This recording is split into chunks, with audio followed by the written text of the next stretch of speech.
Hi guys! Welcome to mini vlog. For today's video nga po pala kami ay aalis. Dahil nga po pala ngayon ay linggo. Kaya naman po kami magsisimba.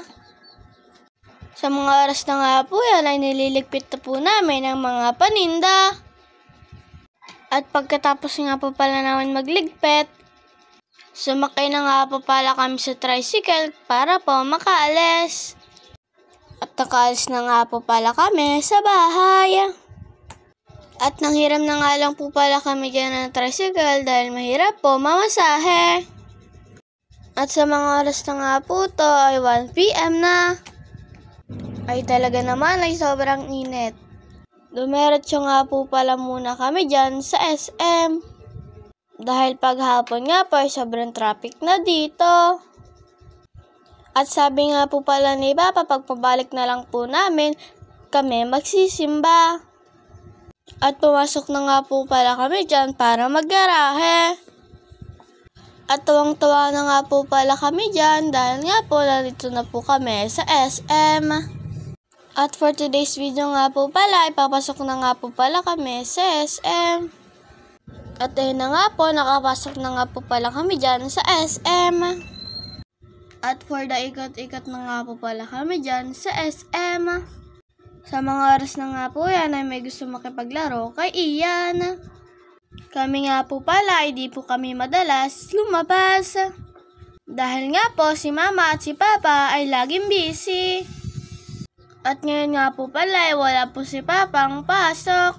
Kaya ang sabi niya po ay labas daw po kami.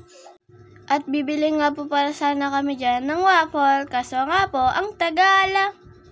Kaya ang sabi nga po ni Ma'am, sa second floor na lang daw po kami bumili. Dahil nga po, sobrang daming bumibili. At paakyat na nga rin po kami dyan sa second floor. At tong pag-akyat nga po pala namin ay natatakot pa nga po ako sa mga oras na to. Dahil nga po, baka nga po maipit ang paa ko. At ayun na nga po, bumili na nga po pala kami dyan ng buko shake. At ayun na nga po pala si Tay ay napakataray. At ayaw niya nga po pala magpa-video dyan sa mga oras na yan.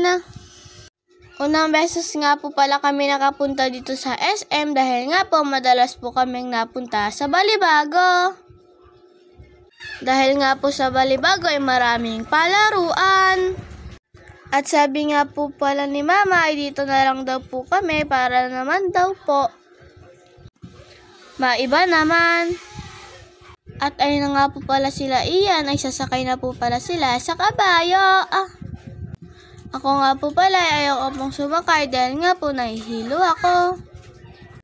Talaga naman po ako ay mahihiluhin talaga. Inabot na nga po pala dyan ni Ian ang pagkain dahil nga po ay bawal po ang pagkain doon. At sa mga oras na nga po yan ay uuwi na rin po kami. Dahil nga po ayaw rin po namin sumakay sa mga rides.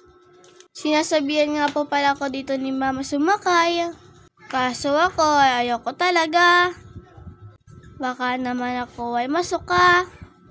At palabas na nga po pala kami dyan ng SM dahil nga po ay pupunta naman po kami sa Balibago. Para nga po makapagsimbahan na kami. Nakakatuwa nga po pala tong mga nakasakay. Dahil nga po malalakas po ang loob nila. At nung paglabas nga po pala namin ay traffic na. At nung nakarating na nga po pala kami dyan sa simbahan. At may nakita nga po pala kami nagbebenta ng avocado. At bumili na nga po pala dyan si Mama dahil nga po favorite po namin to. At masarap nga po to pag nilagyan ng gatas at ng asukal. At ayun na nga po, papasok na nga po pala kami sa simbahan. At pagkatapos nga po pala namin magtirek at magsimba. At kumain naman po kami dyan sa Mang Inasal. Dahil talagang gutom na po talaga kami dyan. At ang in-order nga po pala sa amin ni Mama ay Java rice at barbecue. Talaga naman sobrang sarap. At hanggang dito na nga lang po ang aking video. Bye-bye!